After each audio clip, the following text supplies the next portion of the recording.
So I forgot to show you guys the actual grinding process. We've automated it. We ended up putting a power tool on here with a little bit of duct tape and a socket, and now we got power. So that's a cheap way to get a powered one, because the powered ones are like $400, and this was a little bit of duct tape. So there you go.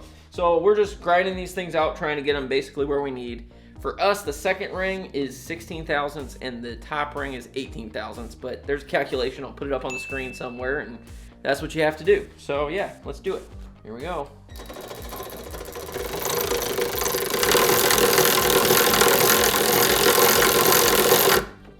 And that should be enough. We'll see. Yep, that's pretty good right there. And this is how I organize my rings. Pretty fancy, huh? So guys, one thing to note is that when you're grinding your rings, you got to be careful, because here we are, what, like 3 days later, and we managed to screw up about 2 of these rings. Simple mistakes, but problem is we got to wait like 10 days for the parts to come in. So in the meantime, we're going to start working on putting in the pistons that we can put in. So right now we've got the connecting rods set up on a vise, and we're going to start breaking them apart and get ready to assemble the connecting rods to the pistons. So let's do it. So if you're a real professional, you'd use a real connecting rod vise, but in our case, we're using wood sandwiched between a regular bench vise, and basically it's supporting this thing so that way when we take these bolts off, when we go to pull these things, that it's not going to actually twist or warp or anything like that. So yeah, we should be able to do that and then put that sucker inside there. So it turns out that the connecting rods were loose already, so we didn't need the vise just yet, but we're going to go ahead and get the bearings set up and start putting these suckers in. Shit. You alright? Oh yeah, I'm good. Alright, so when we're looking at the connecting rod, you can see here, this is one side of the connecting rod. When I flip it around here, you'll see there's these little, like, nipple little sections, dimples, whatever you want to call them. And those are what we're looking for to determine which direction it's going to go. So those dimples there are going to face towards the front of the engine. And then this little guy right here is going to face towards the rear. So that way we know the orientation of this thing when we go to attach the piston to the top, so that way we make sure that the dot on the piston is also facing this direction. So that's what we're going to do next. Okay, so here's the pistons right here. You can see we got the intake side, exhaust side. Now normally these pistons should have a mark somewhere saying which side goes to the front of the engine, but these don't. So we're going to have to use common sense and just kind of identify, okay, here is the intake, because obviously if we turn it 180, it's going to flip it to the opposite side. So we just got to look at the head to determine which side it goes in. And then we'll put the connecting rod in this and then do our little stir clips. We just made sure to lube this thing up real good with some assembly lube. And now we'll pop in the connecting rod. Okay, so then we're going to take the connecting rod, slide this sucker in here. Okay, so you can see we got a dimple facing to the rear, which then we've got this like this because this is for the number 1 cylinder. So this one should be good. We just need to put in the little stir clips inside there. Okay, so this little clip is a total pain in the dick. So I'm going to attempt to squeeze this thing in there. Basically, I'm going to force it in, push it really hard, and kind of twist and try to get it in there the best I can. But these things are not easy or fun, so bear with me. Oh, there it goes. Okay, well, I actually got that one pretty easy. I'm going to have to pull that one back out because I got a little bit of glove trapped in there, but it's in. Crap. So we got the dimple, so this is going to go to the rear of the engine, and you can see how those are set up, so we got it set up pretty good. Now what we're going to do is work on putting the rings in. Okay, so when you're looking at the piston, you'll see there's a couple of grooves. This bottom groove here is where we're going to be putting the little oil separator rings. This is going to be your top groove, and then you've got this little like fillet here, and then you're going to have your second ring groove down here. So it's very important that we know which ones are which, but we're going to start with this one right here for the very first one. So typically what I like to do is take this expander ring and we put this thing on first. So if you see inside there, there's a little groove that sits on the back side. And what we want to do is we want to get the other 2 rings inside there. Okay, so when you see here, we want these to butt up against each other but not overlap. That's going to be very important that they sit like that. So what we do is we take the oil ring here, work this one over, and we're going to put it into the bottom groove first, like so. And then we're going to take the top groove and put this in the top groove. So now we have these things on here, but you can see these gaps aren't right. So what we need to do is rearrange the gaps. So you can see right here that these are butted up against each other and they're not overlapping. They look correct. So if you look there, we got a gap for a top ring, gap for the bottom ring right there. Now what we gotta do is the second ring. Now here's an easy way to tell the difference between the top ring and a second ring. Top ring has this shiny metallic thing on the outside, which is that plasma moly coating, whereas this one does not. That's just on these particular rings. Some rings will be thicker, some will be thinner, but usually you can always tell a top ring from a bottom ring based on the coating. But it should also say in the coverage inside the thing. So yeah. So you can see that we got the mark facing up. So what we're gonna do is we're gonna take this, and we're gonna spread it, and we're gonna place it over the top of this, work that down into the groove. Bada bing, bada boom. There we go. Now we got the second ring in. Now we'll go work on the top ring. Okay, you can see we got the mark there. Now this time what we're gonna do is we're gonna mark it and put it in the top ring. Just like so. Boom, there we go. All right, and there we have it. So usually rings will come with a little instruction sheet like this, and it'll tell you exactly the angle of how you gotta dangle it. So this is pretty much what we're gonna use. We're gonna line it up just like this and set them in there nice and easy. So the next thing we're gonna do is do the orientation. We're gonna have the top ring here, bottom ring is here. We have the upper oil ring here, lower oil ring here, and the jointed end right up here. And that right there is a piston. Good to go. All right, so before we actually put the piston into the bore, we gotta lube up the bore a little bit with just a little bit of oil on a paper towel. Well, it's a shop towel, but you know what I mean. Yeah, nice and good. Not good enough. That's how I do it. All right, so I got the piston here. We got it all set up. We've got the orientation of the rings ready to go. The big thing is just making sure double check, triple check, quadruple check everything, because we're just trying to be extremely careful here. So now we got this one ready to go. What we're gonna do is slap the ring compressor on and then put it into the block. With the ring compressor, we just got to be really careful that we don't shift the rings too much when we go to do it. So it's just kind of a pain. If you got a nice fancy one, they sell ones that just go on the block and you just tap it in. It's nice and easy. But we got the old school cheap one. It works, but essentially it's just going to slide over here. We're going to clamp it down and then put it in. So let's get to it. Yeah, just got to give it a little depression. It'll work. Just a little depression. Just a little sadness. Seems to work for everything. Alright, so now we just slide it over the top. Here we go. And now I'm going to hold it in place and he's going to crank this thing down. Now you can do this on your own too, but it helps having a helper. You know what I mean? Alright. Oh, that didn't sound good. Yeah, see, it's these things, oh, they're stuck inside the groove. Okay, so there's a lesson right there. So this one here's got a little burr on it, and it's not going in the groove all the way. So we're gonna have to check these rings and make sure that they're not sticking like that. You know, my eyesight's not the best. I probably should be the one looking for burrs. I mean, you should be able to feel it too. Yeah, what do you think? Chris over here got the magic touch. It's nice and smooth now. So it's all nice and filed smooth. So we're just gonna do that for the rest of them. Get it together and compress it. Okay, here we go. Attempt number 2. Alright, sliding on the disco stick. Got a little bit of compression in there, looking good. Hang on, I just want to make sure it's tight, because the thing is, what it is it's got to be tight so when you go to slap it through, they don't pop out.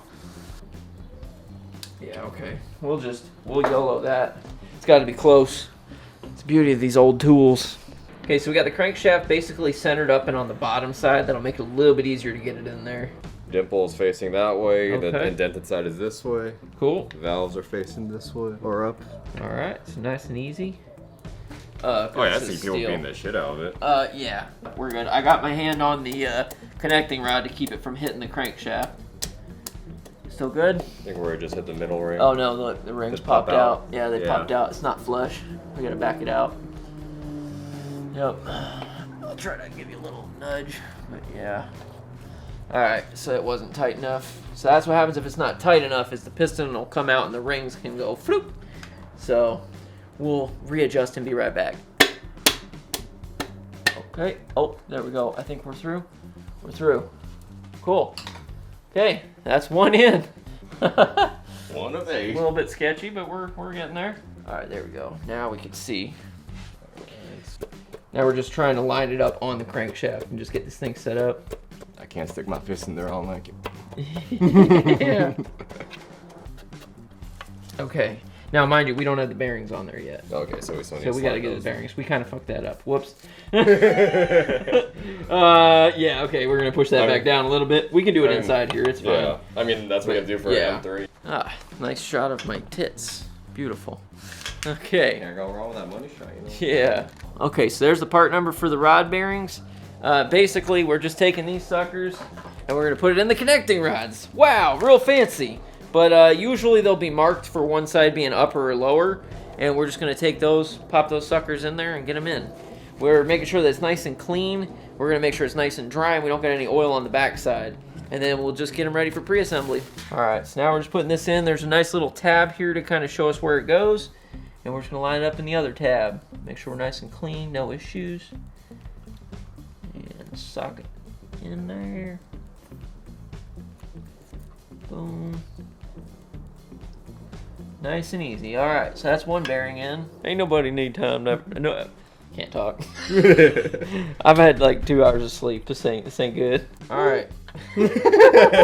So now we're putting in the assembly lube, just lubing up the crankshaft, lubing up the bearings, getting them all ready to go. And then we'll start working on torquing that sucker on once we get all these other little bad boys on. Them cracks lined up, looking good, looking good. Putting on that molly. It's the only kind of molly I'll be doing. And then we'll just hand thread these in there. We're just double checking to make sure these are actually in the right orientation. So yeah, that looks correct. And then the big intake. Yeah, intake is to this side, exhaust to this side. Okay, cool, we're good. Checks out. Cool, perfect. We have checked it. We have video evidence that we have verified. We have proof. So 40 foot-pounds, I'll verify. That does say 40. That does say 40. That's Yes, 40. sir. That's 40 foot-pounds. All right, time to torque this sucker down. And normally we would measure bolt stretch, but we don't have a bolt stretch measuring tool. And these that are tool brand new costs like bolts. $200. So. Yeah. But that's okay. I mean, these are ARP, so I'm not worried. There it is. Nice. Well, that's one piston done. 7 more. Hell Oh, yeah. yeah. Okay, so I forgot to mention that when we put these connecting rods in here, we're doing it based on the number. So that's for number 1 cylinder, and then when you look over here, we got number 3 right here. And each of these are numbered. That's just for the balancing, so we have to make sure we put the correct numbers in the correct spots. So I've been keeping a dirty secret from you guys, and somebody's visiting from out of town. Howdy. And he's going to help put in a piston real quick, so let's get it. I surprised them and came home for a little bit, and I wanted to do a little bit of something. Can I use this side? Yeah. Oh, that's how we're Okay, doing it. cool. You ready? You got to yeet it a little bit to get past the oil ring. Oh, Ooh. Pop out. Did the ring pop out? Oh, this popped off. yep, there it goes. All right, push it back out. Out, yep. It's okay, we had the same thing happen. Restart. Okay, here we go. Temp number 2. Is There it you go. in? Hey, there we go. Nice, and then just tap it on down. Gucci There gang. you All right, stop there. All right, Florida man strikes again. go. Still got her. You know what time it is. Yeah, all up in the bearing. Up in the bearing, on the crank, everywhere. Ready? I mean, How much Hulk jizz you want? I mean, you just fill that sucker up. You can never have too much Hulk jizz. I can get it from there. Oh yeah, feels nice. nice and smooth, and it's gonna find its way down. Oh, I got for you. Oh yeah, there you go. Okay. Delicious. Yummy yum. Let's see, 3. Oh yeah.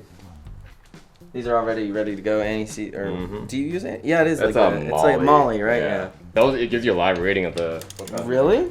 Yep, torquey time. It's not even registering yet. Oh, wait. Oh, That would help. it's been a while. Does it? You'll see 40 on the marker. That's 41. So now I gotta loosen it. Yeah. No, you're fine. Okay. They're ARP. What am I? What's going on? See? It's this. Is it the molly? It's slipping. Yeah. Is it the molly? Cause look. Oh no, it's slipping on the bolt. That's weird. See? But the bolt doesn't look stripped. It's this, because you're supposed to use a 3/8. Oh, what is Oh. this? What's This like- is a 10. Oh, okay. I was like, what did I do? Tip number 2. Adapters on adapters. He's got a little dude. You got a little droop in there. Little thing. Oh, another casualty to the oil. That oil pan catches everything. See, it feels like it's. See? It's doing the same thing. It's not moving the Slipping? bolt, but it's slipping. Is it? I think it's this is slipping. It feels like it's it feels like this is rotating in here. Oh, like maybe it's actually twisting the Like, let me see. the bit. Let's watch. See, it's not. There it goes. I broke. It broke. Oh my goodness. Yep, that's yeah, nice, cool. Welcome to our garage. What a great intro, battery. Third time is the charm, boys. Every time. There we go. Oh no, why does it feel like it's doing it? I wonder if it's me, because it's doing it again. Someone else It try. just stripped to hell, I think. Someone try this. Could be.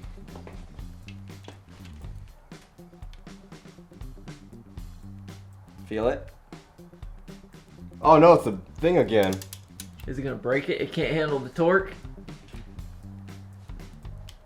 It We're can't about to handle yeah, I the can't torque. handle it. Oh man. Alright, we're calling it. Well, I gotta get going back to All good right. old Floridizzle. We'll see you boys. later. Yep. Enjoy Give me a Florida. hug. Oh god, dude. Oh, we're hugging out here. We're hugging out.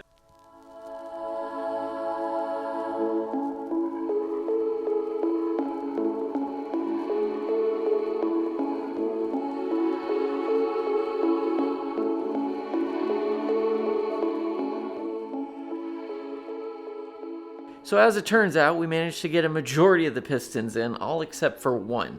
And that's because, well, our ring grindage got a little excessive and managed to screw up 2 rings. Luckily, it was a top ring and a bottom ring. Problem is, to get just one piston ring set is kind of hard. You have to contact the manufacturer, and sometimes it takes a long time. Like, I'm recording this video on a Wednesday, and they're saying they're not even going to ship until Friday, and I ordered it a week ago. So yeah, it's very time consuming. So hopefully here pretty soon we'll be able to get that, and then we can finish assembling this engine. We're going to be looking at getting into doing piston to valve clearances in the next video. I'm also going to show you how to convert a hydraulic lifter to a solid lifter. So I may put them out in like little bits and pieces just because it's a lot of information and I don't want to just like bombard you guys all in one video. Like if I did this whole engine build in one video, it would have been like probably an hour and a half long because there's a lot that goes into this. So I hope you guys are enjoying this. It's been a lot of fun to do. It's been stressful as hell because there's a lot of anxiety involved with this because, you know, every time you build an engine, it just takes one little thing to go wrong. So we're trying to be extremely careful, make sure we do it right, so that way we don't have to do this again, because if it does come to that, well, we're going to San Francisco and saying hi to that Golden Gate Bridge, if you know what I mean, okay? But let's not go down that road, okay? So we're going to make sure that this engine is good to go. We're going to make sure that it is solid. We're going to make sure that it sounds amazing because of this camshaft. The whole reason that we're here in the first place gets in this engine nice and smooth, and that it just sounds and purrs like a kitten. So yeah, I mean, I hope you guys are enjoying this. If you are, be sure to hit that like button, subscribe if you haven't already. You know, all ththose typical YouTuber things we say. Really, it just helps the algorithm and helps the channel out, and, you know, helps us make more videos like this. You know, we'll see what we do in the future, but we're just gonna take it one day at a time, and I'll see you in the next one. Have a great day.